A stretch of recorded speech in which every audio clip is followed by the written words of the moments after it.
Hi everyone and welcome back to my channel. My name is G and this is Mushu, my legless lizard, and today we're going to be talking about legless lizard care, all the pros and cons, temperature, humidity, temperament, and all that wonderful stuff. So not to bore you too much with a long introduction, let's go ahead and get started.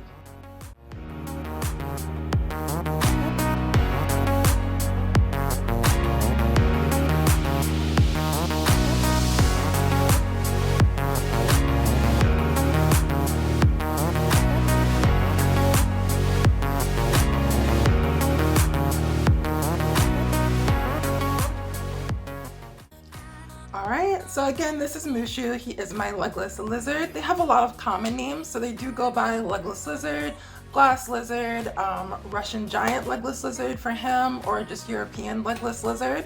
Their scientific name is Sheltopus or Sheltopusic, but I say Sheltopus just because it's easier for me to say.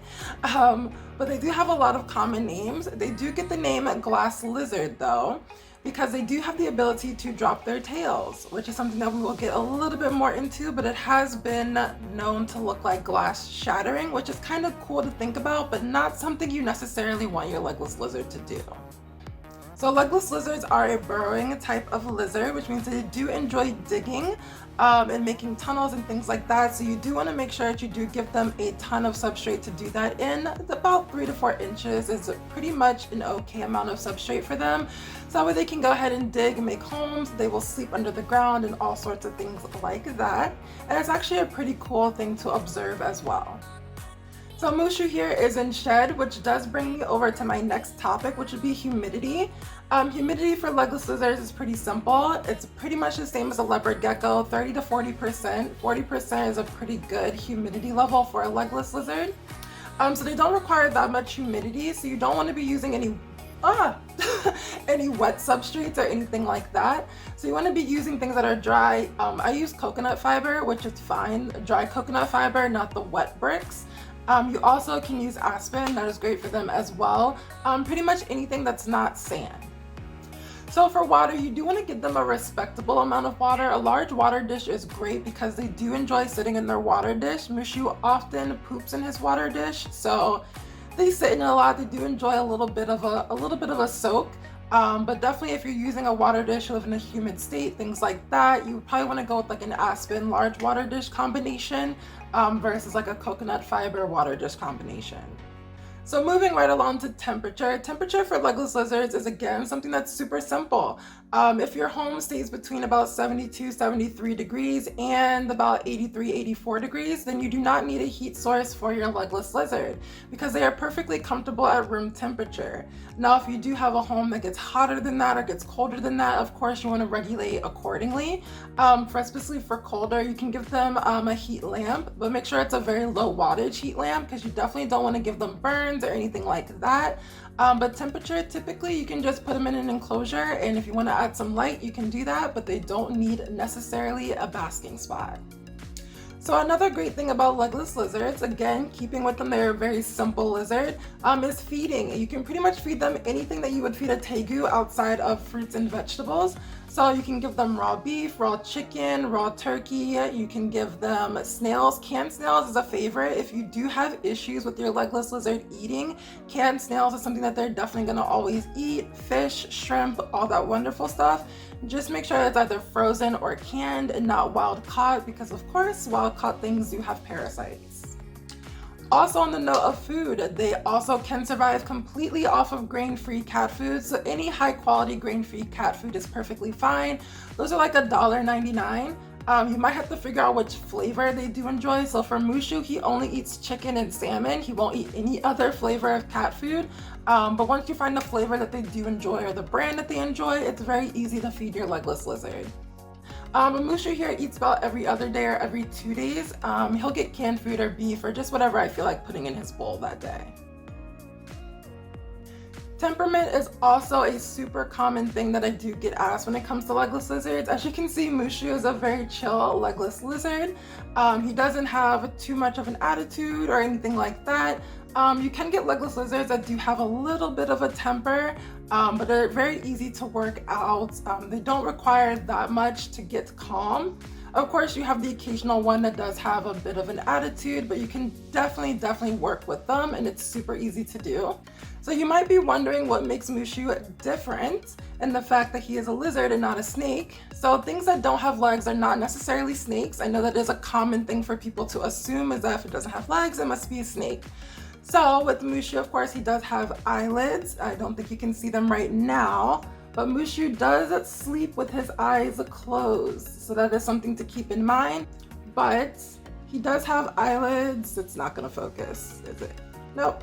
So he does have eyelids, so he sleeps with his eyes closed. He does blink as well. Another thing to note is that Mushu does have ears. He has external ears, which are those little dots right there. And so with that being said, he has his ears on the outside, not on the inside like snakes do.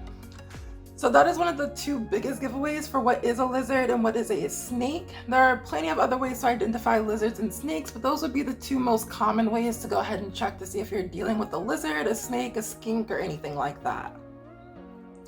So back over to dropping of tails. So with a legless lizard, half of their body is their tail. And I'm gonna try and get this to focus in. So if you can see that little line oh gosh. That little line right there is Mushu's vent. So everything from here down is Mushu's tail. So if he were to drop his tail, it would be half of his body, about 50% of his body.